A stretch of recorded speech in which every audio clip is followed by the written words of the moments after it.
국민의당 어제 바른정당과의 통합 여부를 놓고 끝장 토론을 벌였지만 끝장을 보지 못했다죠. 토론 분위기에 대해서도 각기 다른 주장을 펼치고 있는데요. 자, 통합파 가운데 한 분 국민의당 최명길 최고위원 연결해서 입장 들어봅니다. 안녕하세요. 네. 제가 무슨 파가 돼 있군요. 통합파 아니신가요? 저는 무슨 파인 거 이런 거 뭐 별로 달렵지는 않은데 예. 언론이 그렇게 분류하니까 할 수 없죠. 예. 어쨌든 어제 끝장 못 본 게 맞죠? 사실 저 나름대로는 생각이 서로들 이제 진실의 순간을 보았고 예. 마음들을 이제 서로 요량을 하고 있을 겁니다. 이제 이게 설득이 될 때까지가 어디까지는 설득이 안 되겠구나. 이걸 어떻게 해야 되지? 서로 이제 고민이 시작된 거죠. 예. 그런데 어제 토론 분위기에 대해서 박지원 의원은 이렇게 말했어요. 30명 의원이 각각 자신의 주장을 펼쳤는데 통합 찬성 의원은 9명 뿐이더라. 이 말 맞나요? 그건요.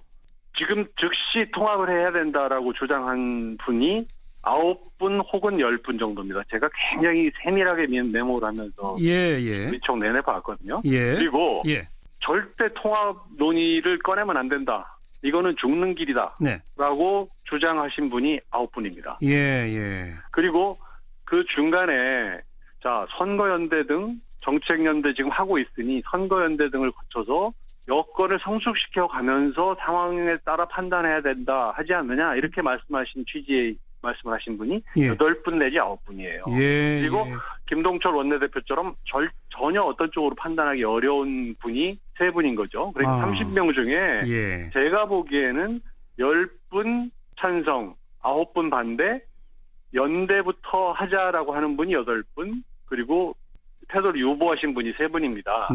그런데 제가 말씀드린 대로 천정배 의원님 해외 출장 중이고 의총에서 발 안 하는 이손돈 의원님 반대로 치면 반대가 11분 맞습니다. 그런데 의총에서 발언 안 한 송기석 의원, 권은희 의원, 최도자 의원도 연대 통합 길을 열어야 된다는 쪽이고요. 해외 출장으로 의총 안 오신 이찬열 의원, 최희배 의원, 송금주 의원도 크게 볼 때 선거연대 또는 통합을 하자는 쪽이에요.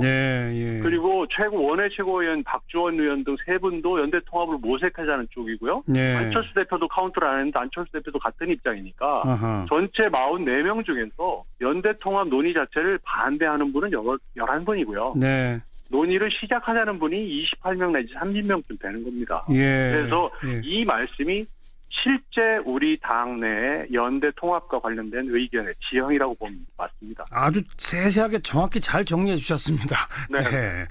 그런데 이 즉각이든 아니면 좀 상황을 봐서든 이렇게 통합 쪽을 다수로 의견을 갖고 계신 분들의 이유가 뭡니까? 저는 가치가 있다고 생각합니다. 그 두 당이 지향하는 바와 두 당의 정강 정책과 두 당이 현재 추구하는 경제 정책의 방향이라든지 심지어 안보 정책 면에서도 상당히 유사하기 때문에 정당이라고 하는 게 영어로 지금 파티 아닙니까? 파티라는 게 어느 쪽이라는 뜻 아닙니까? 그래서 파티라는 것은 지지세를 확장해가는 걸 목적으로 움직이는 단체 아닙니까? 또 어느 편, 우리 편을 많이 만들고 자기 편의 범위를 가능한 한 넓게 잡고 끊임없이 외연을 넓혀가야 되는 것이기 때문에 공감대가 있는 부분이라면 외연을 넓혀가는 건 당이라고 저는 생각하는 겁니다. 그런데 현실적으로 국민의당에 지금 호남 지역구 의원들이 다수 있지 않습니까? 호남 지역구 의원이 23분이 계시죠. 그러니까요. 그분들은 바른정당하고 통합을 하게 되면 호남 지역구에서 득표율을 높이기보다 좀 줄어들 우려를 하시는 것 같은데 그건 어떻게 보세요? 그건 근데 어제도 이제 그 이태규 그 국민정책연구원장이 나와서 그런 부분에 대해서 상세히 설명을 했고요. 어떤 여론조사를 봐도 이 부분은 우리가 누구 말을 듣느냐의 문제다. 저도 그 문제를 집중 제기했습니다. 우리가 정치를 함에 있어서 국민의당 지지자, 국민의당 잠재 지지자 그리고 당원의 얘기를 들으면서 어떤 운명을 결정해야지 호남의 민주당 지지자들의 얘기를 듣고 우리의 운명을 결정할 수 없지 않느냐. 그렇다면 현재 호남의 민주당 지지자들이 호남의 국민의당 지지자보다 많은 게 현실 아닙니까? 그렇죠. 그러니까 그분들의 얘기가 귀에 많이 들리는 겁니다. 그래서 하지 말라는 사람이 많다고 그러는데 어제 김중로 의원은 그렇게 말씀하셨어요. 나도 호남 사람인데 내가 아는 호남 사람은 다 통합하라고 하는데 여러분들이 듣는 소리는 어디서 듣는 겁니까? 하라고 의문을 제기를 해요. 그럼 호남의 우리들이 여론조사를 해보면요. 양쪽이 통합하면 지지하겠다는 사람이 전국 평균에 비해서 호남이 조금 더 높습니다. 그래요? 그렇기 때문에 조사를 해보면은, 그리고 우리 의원들이 가서 사람을 만나면 주말에 가서 아무리 많이 만난들 100명을 만나겠습니까? 200명을 만나겠습니까? 그러나 한 지역구에는 20만 명, 30만 명, 25만 명이 있잖아요. 알겠습니다. 그건 좀 객관적으로 조사를 하고 그걸 기초로 얘기를 해야 된다고 생각합니다. 최명길 의원 말씀에 의하면 그 정책적 지향에 있어서도 당위가 되고 민심도 더 얻을 수 있다라면은 당연히 그쪽이 맞는데, 그럼 극구 반대하는 11분은 왜 반대한다고 생각하세요? 저는 정치적인 이유로 통합을 반대할 수도 있습니다. 또 그분들 입장에서 이런 통합이 썩 달가올 것 같지 않다는 걸 이해 못하는 바는 아닙니다. 그런데 저희들은 정말 이 한국 정치의 미래를 보고 또 후배 정치인들의 입장도 좀 생각을 하면서 같이 가주십사 이렇게 부탁을 드리는 거죠. 이분들이 왜 그렇게 말씀을 하시는지는 제가 가늠하는 바는 있고 추측하는 바는 있지만 그건 얘기하는 건 삼가하겠습니다. 왜요? 그 추측하는 바가 제일 궁금한데요. 아니 제가 이렇게 그분들 입장에서는 통합이라고 하는 게 썩 달가울 것 같지 않다는 건 이해한다.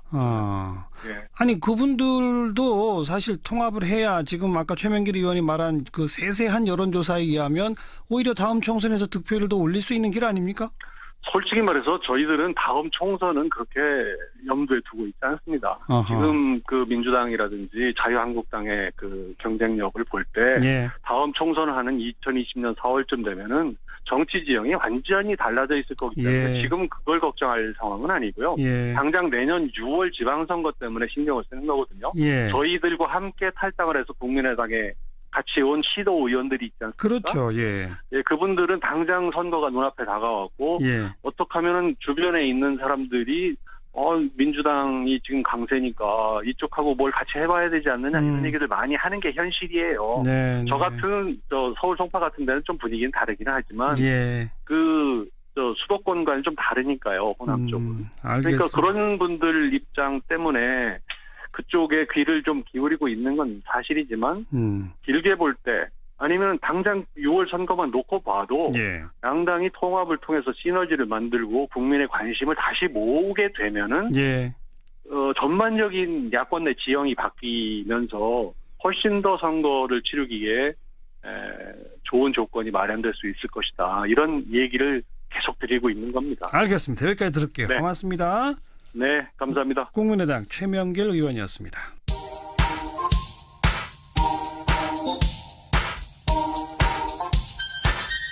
시사자키 정관용입니다. 여러분은 지금 CBS 라디오와 함께하고 계십니다. 저는 출근길 김현정의 뉴스쇼 김현정입니다. 정의당의 김종대 의원이 SNS에 귀순한 북한 병사는 사경을 헤매는 동안 기생충의 분변, 위장의 옥수수까지 공개돼 인격의 테러를 당했다 이렇게 비판했죠. 여기에 대해서 주치의인 이국정 교수는 인격 테러라는 비판은 견디기 힘들다 이런 입장을 또 밝히고 있어요.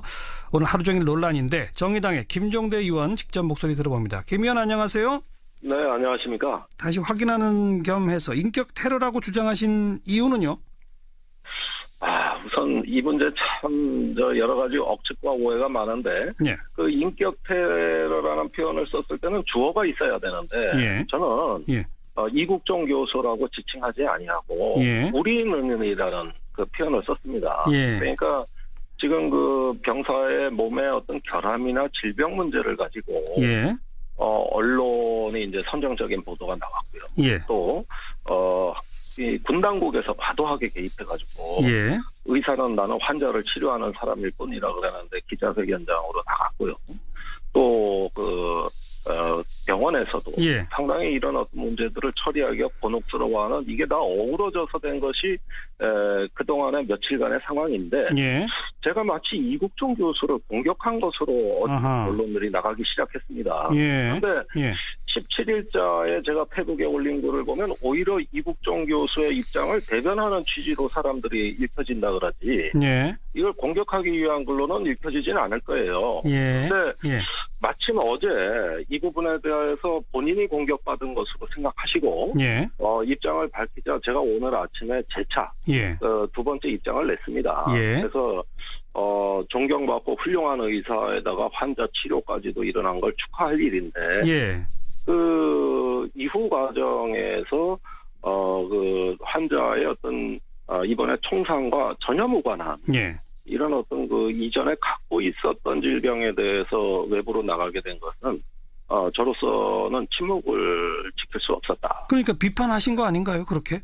예, 그러니까 그건 두 번째 이제 그렇게 분명한 겁니다. 예. 첫 번째는 그런 의도가 아니었는데, 이제는 상황이 이렇게 되니까 저로서도 입장을 밝히지 않을 수가 없어요. 그러니까 지금 김종대 의원께서는 이국정 교수께서 의료법 위반 논란 소지가 있는 정도로 그 총상과 무관한 정보들을 공개한 것은 잘못이다 이렇게 보시는 거죠? 예, 그 입장은 변함이 없습니다. 예.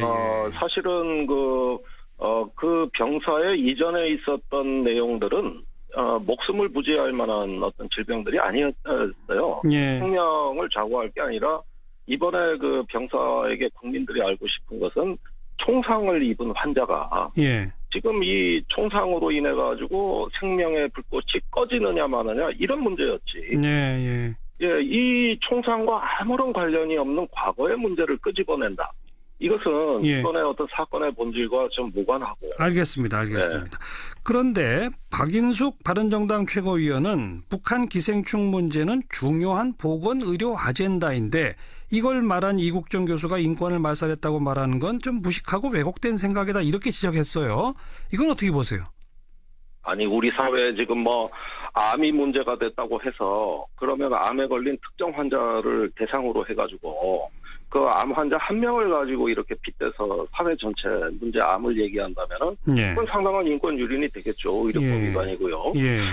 그런데 이 북한 병사가 지금 총상을 당해서 이 생명을 구해내야 되는 위급한 상황에서 우리가 북한 기생충 문제가 돌연 끼어들었습니다. 그렇죠. 그러면서 그 부작용은 뭐냐 하면은 상당히 그 북한에 대한 혐오 내지는 공포의 감정이 확산이 됐다는 겁니다. 예. 제가 오늘 어떤 분을 만나니까 이제 탈북자들하고 참 식사하면 찜찜할 것 같다 이런 이야기를 했어요. 하하, 예. 그러니까 우리 지금 2만 명이 넘는 탈북자들의 인권에도 이것이 악영향을 미칠 수가 있는 것이고요. 네. 그다음에 북한의 그 질병이 그렇게 문제라면 아니 우리 이제 진보 정당에서는 북한의 의료 지원, 인도주의 지원을 계속 하자고 했던 정당 아닙니까? 예. 그런데 작년에 5차 핵실험 나고 백신 의료 지원 다 끊어버렸어요. 예. 그다음에 영양 그 상태를 좀 개선하자고 해도 이것 갖고도 보수 정당에서 반대합니다. 예.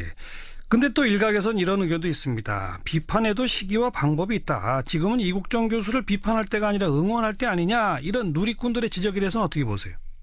예, 처음에 분명히 첫 번째 이 논란이 시작된 17일 날 제글 어디를 봐도 이국정 교수를 공격하는 것이 아닙니다. 우리 다 같이 성찰하자는 취지였어요. 예. 근데 이것이 오해를 불러일으키면서 결국은 이국정 교수와 제가 언론을 통해 가지고 논쟁을 이렇게 하는 형국이 됐습니다. 그래서 제가 전혀 원하던 바가 아니고 또 사태가 수습이 되면 제가 한번 직접 찾아뵙고 불필요한 어떤 여러 가지 오해가 증폭된 점에 대해서 말씀드리고 싶어요. 이건 제가 이국정 교수께 제안을 드리는 겁니다. 그래서 그러나 오늘 오전에 새로 올리신 글에서 아무튼 이국정 교수의 그런 발표에 대해서는 분명히 비판적으로 문제 제기를 하신 건 맞잖아요. 아니 그 입장은 안 밝힐 수가 없었죠. 그 이국정 교수가 이제 저를 향해서 입장을 내셨기 때문에 저로서 더 침묵을 하게 되면 책임 있는 정치인도 아니고 제 원래 생각은 이거였습니다. 이렇게 입장을 내는 게 당연한 거 아니겠어요? 이렇게 어떤 논란이 커지게 된 거에 대해서는 이국정 교수한테 사과하실 의향이 있으세요?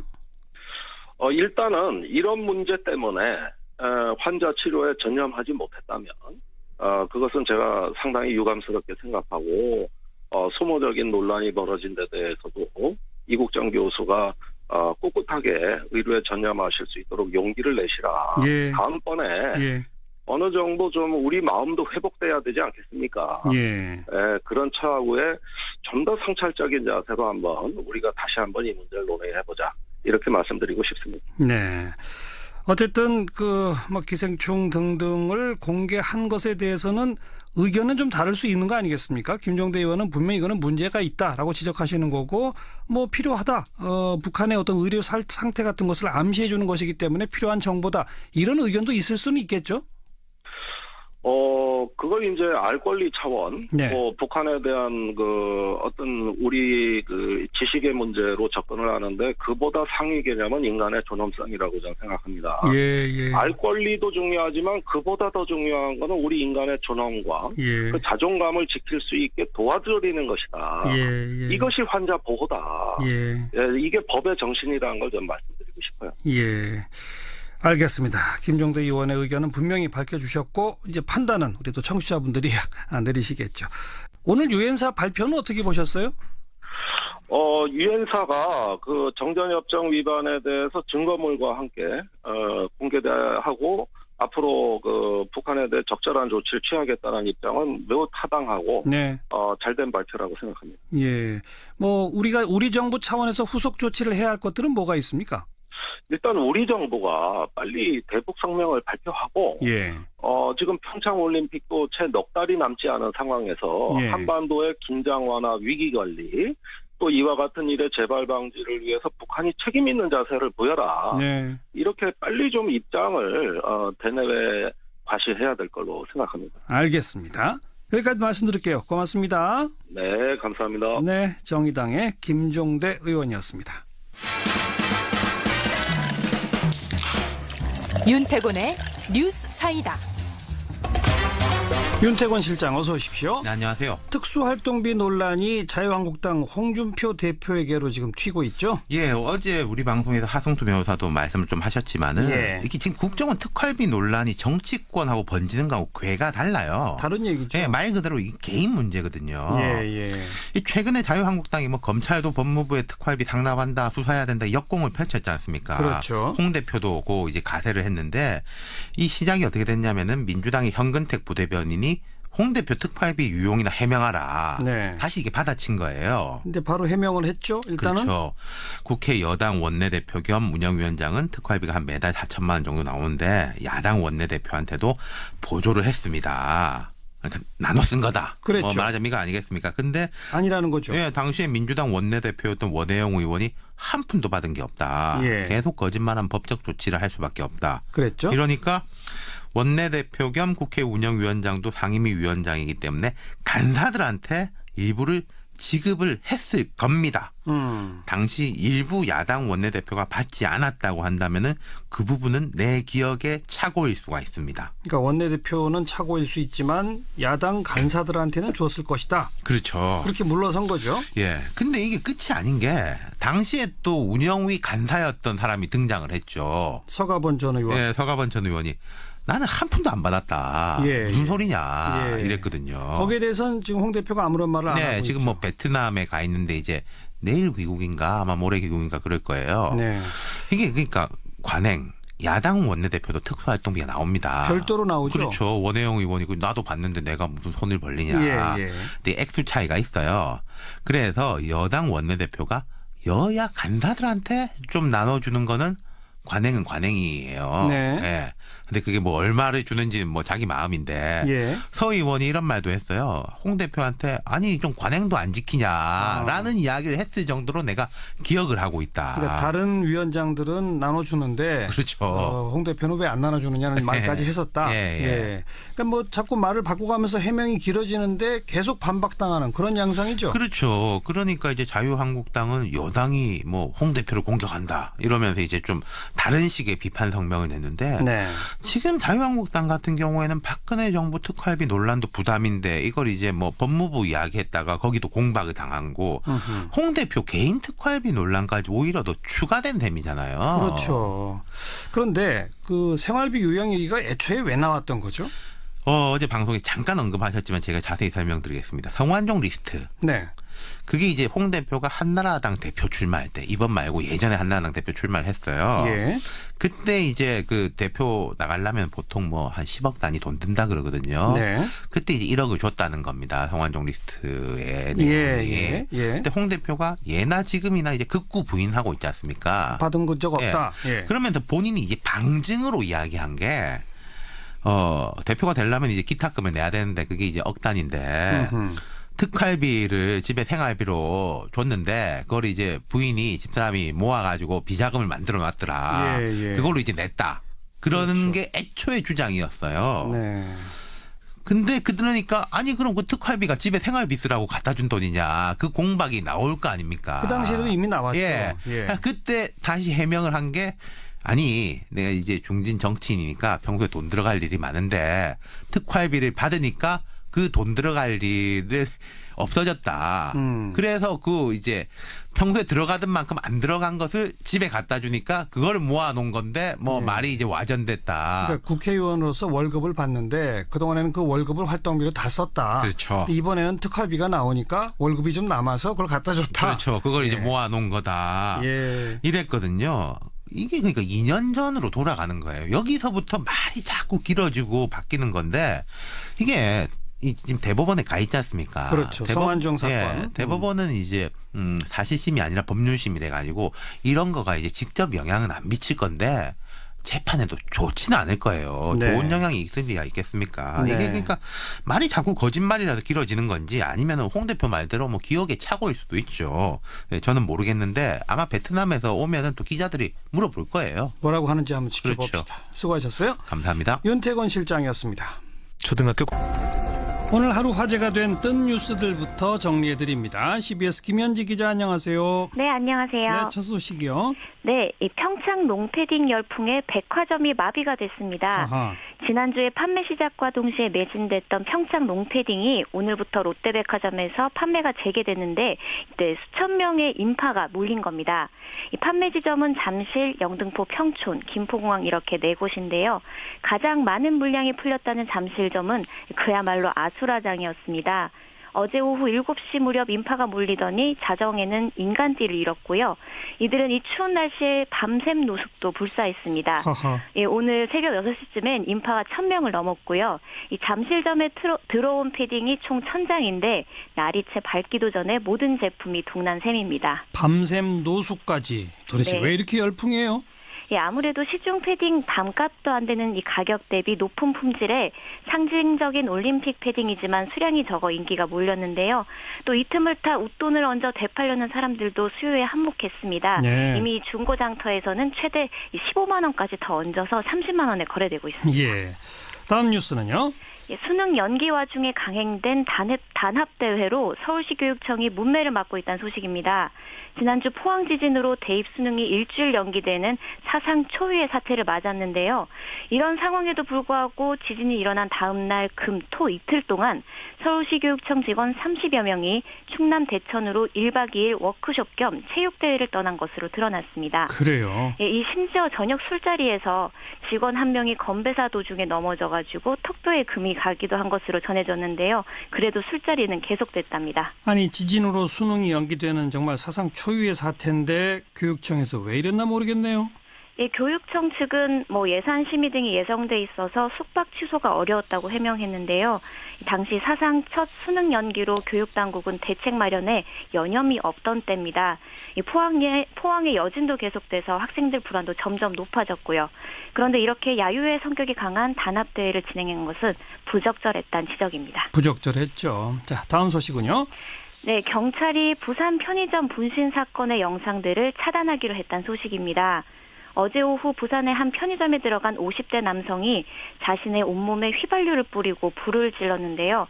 당시 현장에 있던 시민들이 이 장면을 촬영한 겁니다. 네. 이 남성은 경찰과 대치하다 내 인생이 끝났다. 5분만 달라고 말한 뒤 온몸에 불길이 붙었는데요. 이 과정부터 이 남성이 불길에 휩싸여서 고통스러워하는 모습까지도 그대로 영상에 담겼습니다. 예. 문제는 이게 유튜브에 올라가면서 SNS를 타고 급속도로 퍼졌고 특히 제목을 자극적으로 바꾸거나 모자이크 없이 올린 영상도 확산되면서 파장이 커졌습니다. 좀 심하네요. 유족분들은 이 영상 때문에 2차 피해를 받고 있다죠? 네, 아무래도 이 유족들은 영상 유포자에 대해 법적 대응까지도 고려하는 모습입니다. 사실 유족뿐만 아니라 너무나 끔찍하고 안타까운 영상이어서 이 누리꾼들의 항의도 상당한데요. 그래서 경찰은 이 유튜브 영상을 삭제하고 다른 계정이나 사이트로 유포된 것도 추적하고 있습니다. 어제 분신을 시도한 이 남성은 안타깝게도 치료를 받던 중 오늘 결국 숨졌습니다. 네, 수고하셨어요. 감사합니다. 김현지 기자였습니다.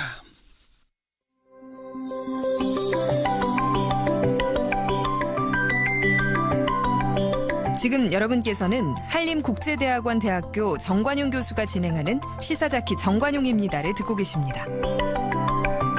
어제 하루 종일 여성 커뮤니티 워마드가 주목을 받았죠. 이 호주의 어린 남자아이에게 수면제를 먹이고 그 아이를 성폭행했다.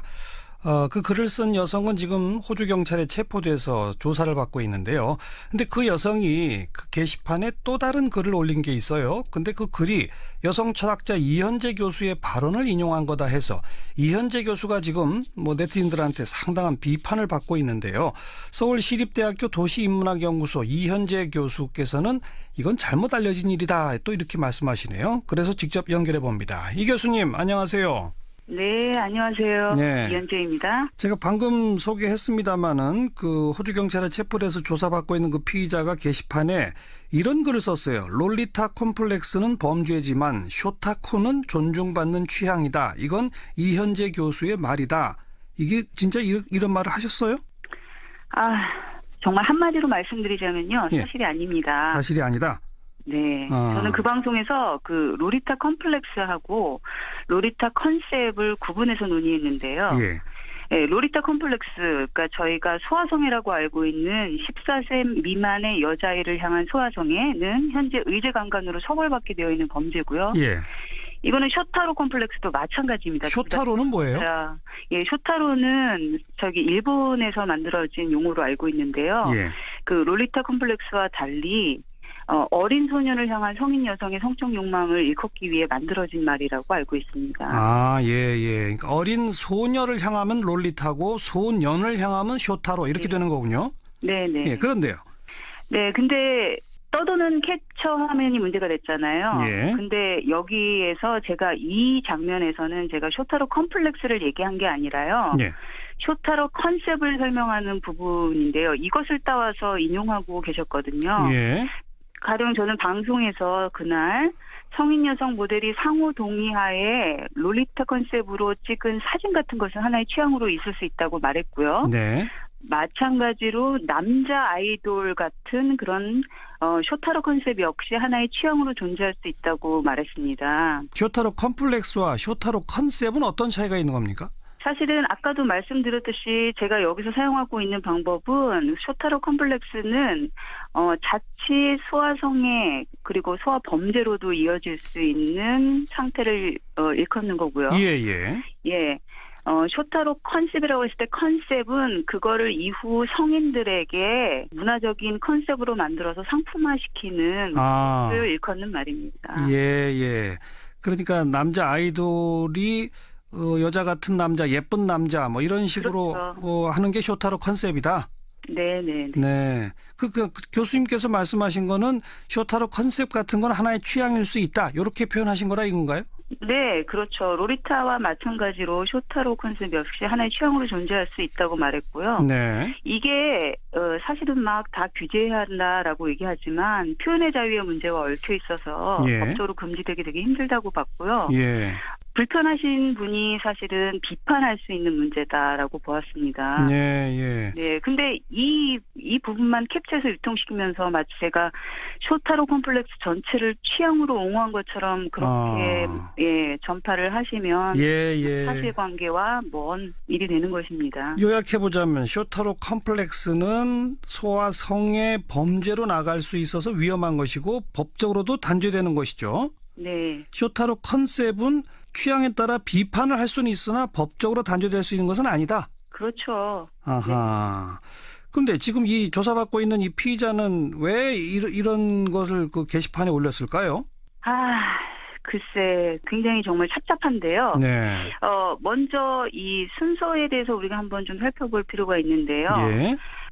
사실 이러한 오독을 처음 하신 것은 예쁜 소녀를 찾습니다 방송이 된 이후에 바로 까칠남녀 시청자 게시판에 글을 올리신 분이거든요. 교육방송 까칠남녀. 예. 네. 예. 그리고 이후에 남성 중심 커뮤니티에서 그 캡처된 화면이 그렇게 오해된 채로 떠돌아다니면서 제가 쇼타로 콤플렉스를 취향이라고 했다는 잘못된 정보를 먼저 유통시켰고요. 아하. 그 다음에 최근 이걸 워마드 게시판에 글을 올리신 분이 예. 그대로 갖다가 인용한 것이죠. 예. 물론 이분 역시 이제 전체 맥락이 아니라 필요한 이미지만 떼어다가 이용하신 겁니다. 네. 저는 좀 약간 왜 그랬을까 정말 여러 번 생각해 봤거든요. 예. 그리고 거기에 약간 옆에 글을 보면 뭐 충성 뭐 이런 식의 그 추임새도 있고 그래서 예. 이게 도대체 뭘 의미하는 걸까? 왜 내 사진을 갖다 그대로 썼을까? 예, 워마드 계열 사람이면 일베 계열 사람들의 그 짤을 굉장히 싫어할 텐데, 이미지를 굉장히 싫어할 텐데 왜 그 유통되던 짤들을 이용해서 그 글을 썼을까? 되게 의아했거든요. 예. 그리고 근데 사실은 저는 워마드 이용자들이랑 달리 로리타 컴플렉스나 로리타 컨셉 자체에 대해서 좀 다른 의견을 가지고 있어요. 이 두 개를 일단 구분하는 것들도 좀 다르고요. 예. 의견이 다르죠, 사실은. 그리고 트랜스젠더와 같은 성소수자 의제나 미러링의 방법 등에 있어서도 좀 의견이 다른 부분이 있거든요. 네. 그럼 저는 사실은 오히려 의문인 거죠. 그러면 왜 다른 의견을 가진 페미니스트를 자신의 글에 인용하면서 굳이 같은 입장을 갖는 것으로 만들려고 했을까? 네. 왜 그래서 당연히 오게 될 그 비난의 화살을 저한테 돌리려고 했을까? 저도 그래서 되게 의문이에요. 네. 그래서 이 사건이 빨리 진실이 밝혀지기를 정말 바라는 마음이 있습니다. 예. 기사에서도 일간지 기사에서도 뭐 쇼타콘이 존중받아야 할 취향, 까칠남녀 폐지하라 논란 뭐 이런 기사가 또 있었죠. 네. 그런 기사에 대해서 어떻게 보세요? 저도 이 사실 확인도 없이 이를 기사화한 기자들이 더 문제가 좀 있다고 보기 때문에 네.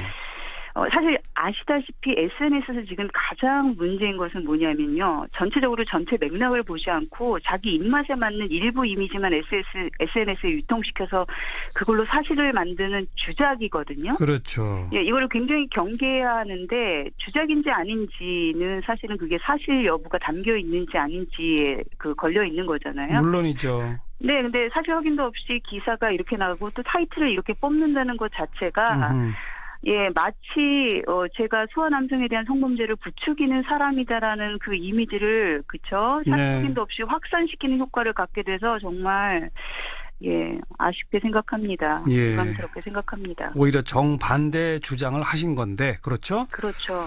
자, 사실에 기초한 보도 그리고 또 뭐 너무 그냥 이미지만 필요한 대로 짜집기 위해서 이리저리 퍼나르지 않는 풍조 정말 필요할 것 같습니다. 여기까지 말씀드릴게요. 고맙습니다. 네, 감사합니다. 서울시립대학교 도시인문학연구소 이현재 교수였습니다.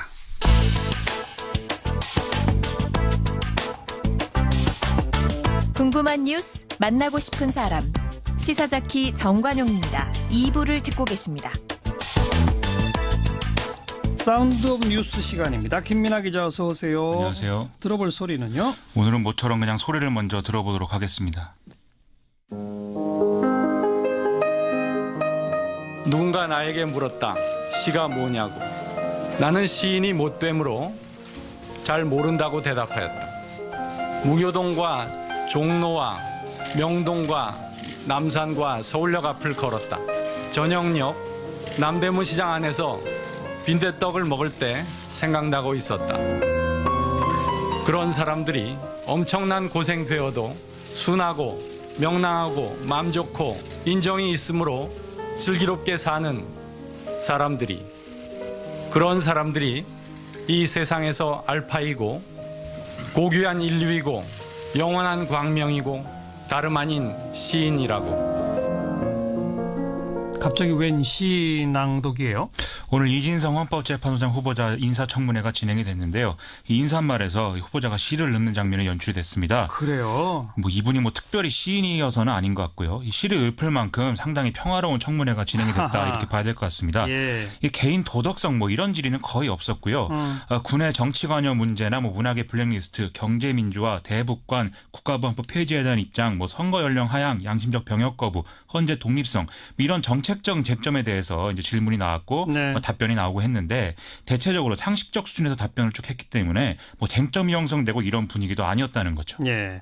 인준 표결을 거쳐야 되지 않습니까? 그렇습니다. 홍정학 장관 임명 강행 문제 때문에 혹시 인준 표결에 무슨 불똥이 튀지 않을까 하는 우려가 있었잖아요. 그렇습니다. 이게 자유한국당은 일단 여전히 불분명한 태도이기는 한데 결국 캐스팅 보트는 국민의당이 행사하지 않겠습니까? 네. 근데 분위기 지금 특별히 반대하는 분위기가 아닙니다. 안철수 대표도 홍정학 장관 문제 강하게 비판하긴 했지만 이진성 후보자나 예산안 이런 거하고 연계하지는 않겠다 이렇게 얘기하고 있거든요. 그래요. 이것은 이제 어제 끝장 토론의 어떤 후폭풍이다 이렇게 보는 시각도 있고 또 김희수 헌재소장 후보자 낙마 이후에 또다시 헌법재판소장 낙마의 주역이 되는 건 좀 부담스럽다. 예. 이런 판단 아니겠느냐 이런 얘기 나오고 있습니다. 인준 될 것 같네요. 임명 동의안은 처리될 가능성이 높군요. 거의 그렇게들 보는 것 같습니다. 네. 그리고 오늘 또 김영삼 전 대통령 2주기 추도식도 있었는데요. 아하. 이 행사에서도 좀 이후 국면에 대한 힌트가 좀 나오는 것 같습니다. 어떤 힌트요? 자유한국당 홍준표 대표가 취임 이후에 했던 일 중에 하나가 당사의 이승만, 박정희, 김영삼 세 전 대통령들의 사진을 건 것이거든요. 예. 그런데 이승만, 박정희 전 대통령은 그렇다 치더라도 이 김영삼 전 대통령은 좀 색깔이 다르다 이렇게 볼 수 있지 않겠습니까? 그렇죠. 그래서인지 오늘 문재인 대통령이 추도식에 참석을 해서 김영삼 정권 당시의 개혁 정책 이런 것들을 높이 평가하는 그런 모습이 연출이 됐거든요. 네. 물론 전직 대통령 2주기니까 그랬던 거겠지만 이 중도 보수층 또 부산 경남 지역 유권자층에게 어필하겠다 이런 취지로 해석하는 그런 분위기도 있는 것 같습니다. 예. 실제로 지난 대선에서 김영삼 전 대통령 차남인 김현철 씨 그리고 상도동계의 좌장 중 하나라는 김동정 전 의원 이런 사람들이 문재인 대통령을 지지한 그런 상황도 있었는데요. 그랬죠. 결국 홍정학 장관 임명 이후에 좀 빈틈을 주지 않는 그런 모습으로 가겠다 이런 모습으로 좀 보입니다. 네. 그리고 그동안 인사 때마다 논란이 있었는데 청와대가 그 인사 기준을 새롭게 정리해서 공개했죠? 원래 병역, 부동산 투기, 탈세, 위장 절입, 논문 표절 이렇게 5대 비리다라고 하면서 여기에 해당되는 사람은 인사에 배제하겠다 이렇게 했었는데 잘 안 지켜졌다 이런 비판이 많았죠. 예. 그래서 오늘 추가로 이제 보완한 내용을 발표를 했는데 위장 절입과 논문 표절의 경우에는 특정 시점 이후부터 따지는 것으로 기준을 구체화했고 병역, 탈세, 부동산 투기의 경우에는 시점 기준을 무제한으로 하기로 했다라고 밝히고 있습니다. 네. 또 성범죄, 최근 10년 내 음주운전 2회 이상 이런 경우도 인사에서 배제하기로 해서 이제 5대 기준이 7대 기준이 된 것으로 보도가 나오고 있는데요. 예. 어쨌든 홍정학 장관 임명 계기로 청와대 인사 라인에 대한 비판이 다시 불거지고 있는데 여기에 대해서 좀 정면 돌파하고 전열을 정비하는 이런 모습으로 가는 것 같습니다. 네. 다음 뉴스요. 유엔군 사령부가 북한군 병사 기순 당시 상황에 대한 조사 결과를 발표하면서 CCTV와 열상 감시 장비 TOD라고 하죠. 이 영상 공개했는데요. 해당 영상을 보면은 이 지프 차량이 돌진하는 장면 그리고 북한군 추격조 4명이 이걸 쫓아가는 장면 또 귀순 병사가 차에서 내려 달리자 이 추격조가 등에 대고 총을 쏘는 장면 이런 장면들이 나와 있습니다. 네. 이것을 통해서 판단 가능한 것은 북한군이 군사분계선 남쪽으로 상당수의 총탄을 발사했다는 것이고요. 잠시나마 또 군사분계선을 상당히 좀 넘어왔다 이런 점들이 확인이 됐다는 건데요. 예. 결국 유엔 정전협정 위반이다라는 게 유엔 사령부 결론입니다. 그리고 논란이 또 됐던 게 경비대대 대대장이 현장에 출동했느냐 안 했느냐 논란이 있었잖아요. 그렇습니다. 결론이 났죠? 그렇습니다. 이게 이제 이번에 공개된 영상을 보면은 우리 군 경비대대 간부 3명이 귀순 병사를 후송하는 이런 장면이 좀 명확히 나타났는데요. 유엔사는 또 JSA 내의 사건을 갈등을 고조시키지 않는 방식으로 마무리한 한국군 대대장의 전략적 판단을 지지한다. 이렇게도 강조했거든요. 네. 아무런 문제가 없었다는 거죠. 또 언론이 정확히 확인된 사실만을 보도해야 된다. 이 점을 다시 한번 확인하는 사례인 것 같습니다. 그건 그렇고 북한이 정전협정 위반한 거는 분명한 거 아니겠습니까? 그렇습니다. 거기에 대해서 할 수 있는 조치는 뭐가 있어요? 지금 대화 채널이 다 없어져서 청와대는 우리가 자체적으로 할 수 있는 일 사실상 없고 유엔군 사령부가 조치를 취해야 된다. 이런 취지로 지금 설명을 하고 있습니다. 네. 그런데 유엔군 사령부도 지금 구두로 판문점에서 북측의 항의와 사과를 요구하는 것 이상의 이제 조치를 취할 수 있는 그런 상황은 아닌 것으로 보이거든요. 또 북한이 이런 사과 요구를 받아들여서 일종의 이제 사과 이런 거 할 가능성도 사실상 없다. 이렇게 얘기가 나오고 있는데요. 예. 좀 대화가 재개돼야 채널이 열릴 텐데 좀 그러기는커녕 북한을 둘러싼 국제 정세는 엄혹해지고 있어서 걱정입니다. 미국은 북한을 테러 지역 지원국으로 지정한 데 이어서 오늘 새로운 대북 제재 리스트를 발표했는데 여기에는 뭐 북한 관련 부분도 있지만 중국 기업 뭐 이런 것들도 포함돼 있어서 동아시아 전체의 대립구도가 조성되는 이런 상황으로 가고 있거든요. 네. 좀 걱정입니다. 다음 뉴스요. 그동안 미국의 한국산 세탁기에 대한 세이프가드 발동 여부 이게 초미의 관심사였는데요.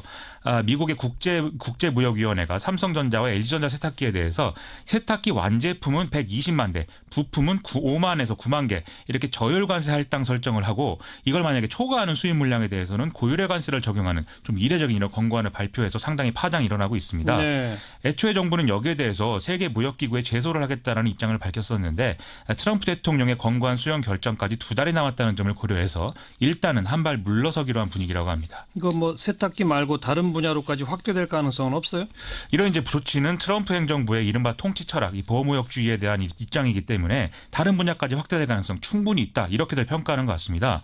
언론은 지금 반도체, 철강, 태양광 등의 주력 산업이 줄줄이 비슷한 처지에 놓일 가능성이 크다 이렇게 분석을 하고 있는데요.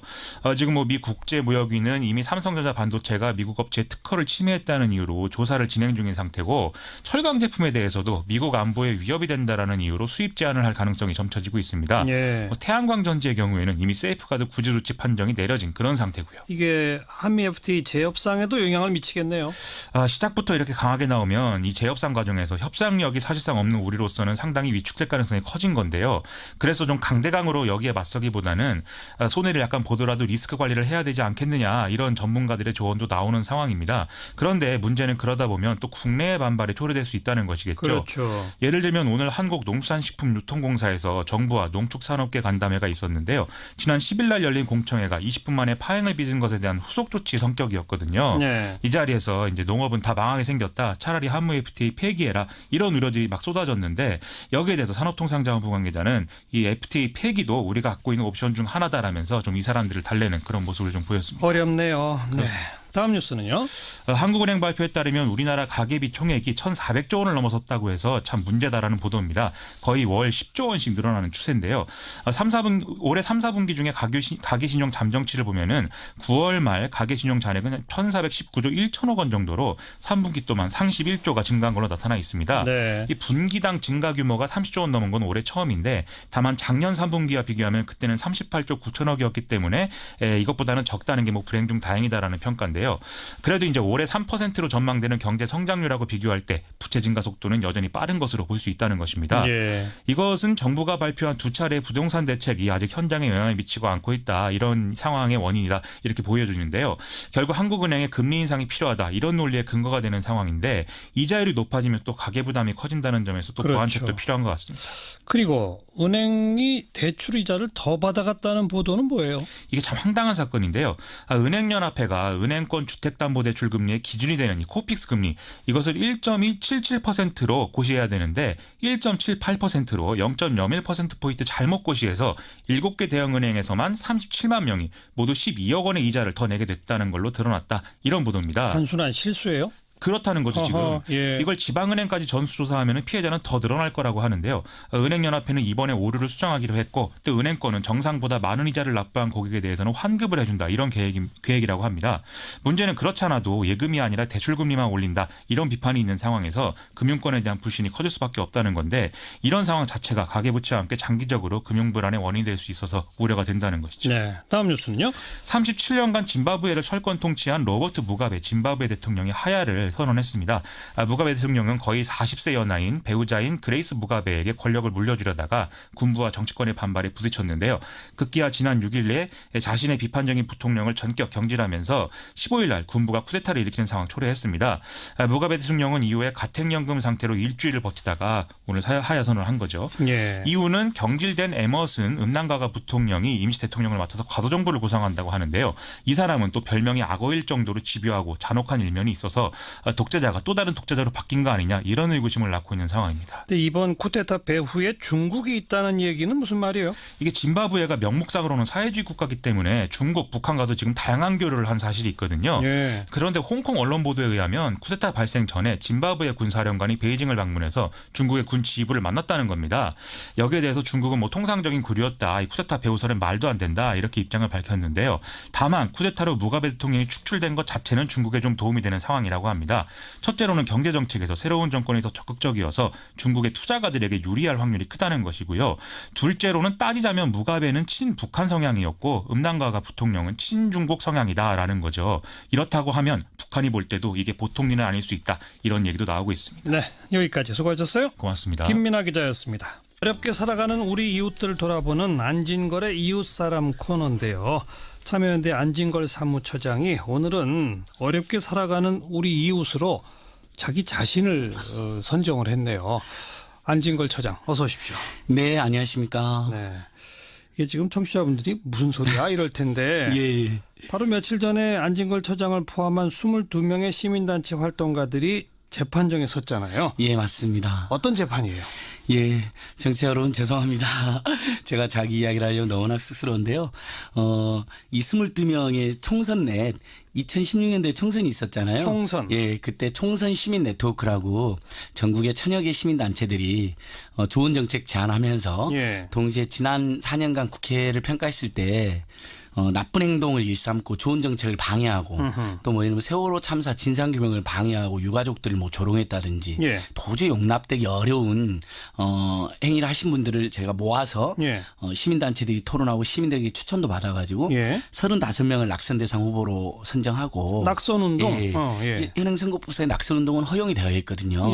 다만 이제 방법이 제한되어 있는 건데 특히 그 유명한 이제 현수막이나 피켓이나 유인물에 사람의 이름이나 정당을 적시하면 안 되게 되어 있습니다. 현수막, 피켓에 유인물까지요. 유인물에도 그러면 그 35명을 어디다가 하면 그러니까 할 수 있는 게 하나도 없으시잖아요. 그걸 알릴 수 있는 유일한 방법이 기자회견을 통해서 언론을 통해서 알려라는 거거든요. 그다음에 단체 회원들한테 홈페이지나 이메일을 통해서 알려주는 건 됩니다. 그러니까 참여연대 홈페이지에다가 게시하면 안 돼요? 그것까지는 되는데 오프라인에서 정작 그 지역구의 시민들이 우리 지역구 국회의원이 무슨 잘못을 했는지를 알리고 싶어도 알릴 방법이 없는 겁니다. 그러니까 유인물, 현수막, 그다음 피켓 말고는 알릴 수가 없는 거잖아요.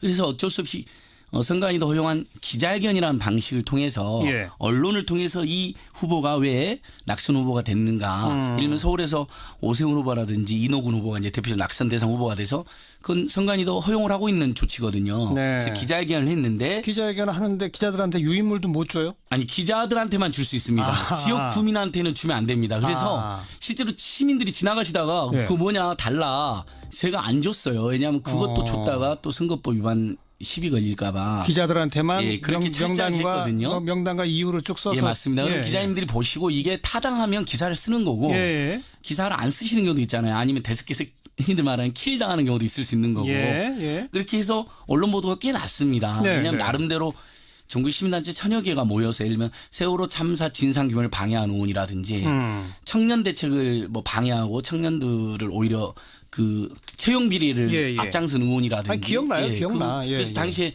그리고 피켓을 못 들게 하니까 제가 피켓에 구멍을 뚫어가지고 이른바 구멍 뚫린 피켓 그게 당시 대유행을 했었거든요. 그 구멍은 사람 이름이 들어갈 자리. 그러니까 제가 최경환 후보를 반대합니다. 최경환 후보를 찍지 마세요. 그러면 이게 불법이 되는 겁니다. 현행 선거법에서는. 그것도 황당하긴 하죠. 하지만 그래도 저희는 지킨 겁니다. 그래서 아예 그 구멍에 사람 이름을 안 적고 나는 반대합니다. 이렇게만 들고 있는 거예요. 그럼 기자님들이 알아서 상상하고 이제 쓰시는 거죠. 좋습니다.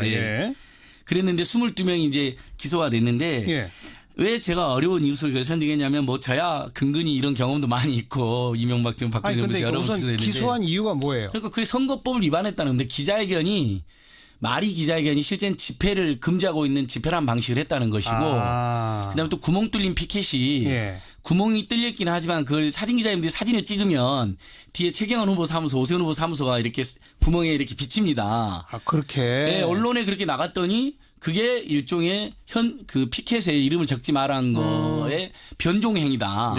이렇게 법을 지키기 위해서 노력했고 본인들도 분명히 선관위에서 문제가 없다고 그랬는데 이렇게 된 겁니다. 그다음에 또 35명 중에서도 더 문제가 되는 의원들은 후보들이 누구냐 해서 국민들께서 온라인에서 무작위로 앙케이트를 한 거 있는데 이게 선거법이 금지하는 여론조사라는 겁니다. 근데 그건 의견 수렴 절차이거든요. 지금 현재 온라인에서는 낙선운동이 전면 허용되어 있거든요. 그러니까 거기서 35명 중에 그 10명이 그 중에서도 제일 문제라고 그냥 의견 수렴을 해 주신 건데 그거 가지고 또 선거법이 금지하는 여론조사를 했다는 거예요. 저희가 네. 이렇게 기소가 되어 있는데 예. 제가 어려운 이슈라고 말씀드린 이유가 이 기소된 청년단체 회원들 중에 한 분이 기소가 되면서 직장에서 잘렸습니다.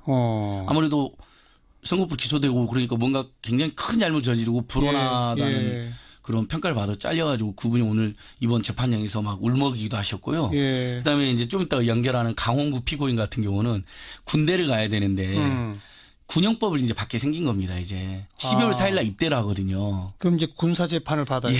그리고 원래 카투샤나 장교를 준비하고 있었거든요. 근데 기소된 상태니 그런 게 다 안 되는 모양입니다. 그래요. 그래서 유권자들의 정당한 의사 표현 좀 했다고 그것도 기자회견 정도 한 겁니다. 그 지역구에서 딱 한 번. 그랬다고 이렇게 22명이나 무더기로 기소해서 이게 이제 박근혜 정부 검찰이 한 저희는 이제 굉장히 잘못된 짓이라고 생각하는데. 기소된 거는 작년이죠. 그때 이제 입건돼 가지고 재판이 시작됐는데 예 맞습니다. 기소됐고 이번에 결심 공판 월요일 날 구형이 있었습니다. 구형인데 안진걸 처장은 다른 분들은 다 벌금형이 구형됐는데 저는 이제 옆에 또 제가 무슨 수계라고 제가 수계가 아닌데도 징역 8개월이나 구형을 받았습니다. 징역 8개월. 예. 근데 선거법은 벌금 100만 원 이상만 선고되면 5년간 선거권 피선거권이 모두 박탈되는 중형입니다. 그렇죠. 의원직이나 지자체장도 다 자리를 잃을 정도잖아요. 박탈당하잖아요. 그러니까 다 100만 원 이상 단순 참가자 피켓 만든 사람 발언 안 한 사람들까지 다 100만 원에서 500만 원 벌금 구형하고 저한테는 징역 8개월이나 구형했더라고요. 근데 저는 뭐 이런 거 많이 당해서 괜찮은데 선거가 그럼 언제로 예정돼 있어요? 12월 1일 날 10시에 1일? 예, 재판이 있는데 며칠 안 남았네요. 며칠 안 남았습니다. 나름 굉장히 잘못하면 안진걸 처장을 8개월 동안은 못 볼 수도 있겠군요. 그렇습니다. 그래서 오늘 비장한 마음으로 제가 이렇게 방송을 하게 됐는데 근데 별로 비장해 보이지는 않아요. 아닙니다. 그러니까 저는 경험이 있어서 좀 그런 건데 근데 또 제가 이 청취자들께 이해를 망가가고 막 제가 억울하다고 막 징징 울어서는 안 되니까 담담하게 말씀드리는데 아까 말씀드린 것처럼 정말 좋은 뜻으로 나쁜 짓을 했다고 국민들이 많이들 생각하고 지적을 주신 분들을 이 후보는 문제 있다고 알린 것 정도거든요. 그랬다가 직장을 잃은 청년도 있고 장교나 카투사로 가려고 했는데 그것도 안 되고 군형법 재판을 받아야 되는 젊은이도 있고. 자, 그 장교나 카투사 가려고 했다는 분 전화로 연결해서 좀 직접 목소리를 들어보고 계속 이야기 나누겠습니다. 금융정의연대의 지금 사무국장을 맡고 있는데요. 강홍구 사무국장 안녕하세요. 예, 안녕하십니까. 예. 네. 강홍구 사무국장은 구형이 어느 정도 돼요? 아, 예, 저는 200만 원 정도 받았습니다. 벌금 200만 원? 예, 예. 네. 그런 구형을 듣고 어떤 기분이 들었어요? 구형을 듣고 원래는 저희 피고인분들이 한 22분 정도 되셔서 최후 진술을 되게 짤막짤막하게 하기로 얘기가 돼 있었거든요. 그런데 그 검사님 바로 앞이 제가 앉아 있어서 아니 너무 황당하고 어이가 없고 짜증나고 화가 나고 그래서 준비해왔던 그 최후 진술을 하나도 빼놓지 않고 다 좀 뭐 말씀을 드리게 됐습니다. 너무 화가 나가지고요. 예. 황당하고 짜증나고 화가 났다. 예. 왜요? 어쨌든 그 선거 시기에 가장 중요한 건 유권자들의 목소리일 텐데요. 이거는 뭐 피켓 한번 들었다, 뭐 기자회견 참가했다 이런 것만으로 뭐 이렇게 좀 말도 안 되는 과한 벌을 준다고 생각해서 좀 그런 생각이 들었던 것 같아요. 이 낙선 운동에 참여하면서 잘못하면 이러다가 선거법 위반으로 내가 처벌받을 수도 있겠구나 이런 생각을 전혀 안 했어요? 예, 그런 생각은 전혀 못했던 게. 저는 어쨌든 올해 나이가 29 정도이기 때문에 비교적 젊은 편이었거든요. 그래서 2000년대 초반에 했던 그런 낙선운동 그때의 뭐 상황과 비교를 해봤을 때 지금 하는 건 정말 최대한 그 법을 지켜가면서 가장 안전한 방법으로 하는 거라고 말씀들을 많이 하시길래 당연히 무슨 뭐 기소가 되겠거니 했거든요. 예, 그렇습니다. 네. 뭐 많은 분들이 기억하실지 모르겠습니다만은 2004년 총선에도 대대적인 낙천 운동이 있었는데 결과적으로 그 이후에 시민단체 관계자들이 상당수 벌금형을 실제 선고받았던 전례가 있거든요. 이제 그런 전례가 있으니까 다시 벌금형 안 받으려고 이제 시민단체 지도부들이 이번에 굉장히 조심했다. 지금 우리 조심하고 있으니 걱정 마라. 아마 이런 얘기를 했다는 거죠. 이게 뭐 어쨌든 최대한 뭐 합법적인 방법으로 저희가 뭐 사람들이 많이 간 것도 아니고 뭐 낙선 후보로 좀 뭐 지명이 되신 그런 후보님 사무실 앞에서 한두 번 정도 한 게 전부거든요. 기자회견 방식으로. 알겠어요. 그 기자회견 할 때 현장에 선관위 직원도 있었다면서요? 예, 선관위 직원도 계셨고 경찰분들도 계속 계셨던 근데 그 현장에서 선관위 직원이 이건 불법입니다 이렇게 제지하거나 경고하신 것도 없었어요? 예, 제가 한 6, 7분 정도 참여를 했던 것 같은데요. 네. 제가 간 현장에서는 그런 점은 전혀 보지 못했습니다. 그나저나 뭐 안진걸 처장 얘기를 들어보니까 카츄샤나 장교 가려고 했다가 기소되면은 그걸 못 갑니까? 그런데? 아, 예, 저도 그거를 작년에서야 처음 알았는데요.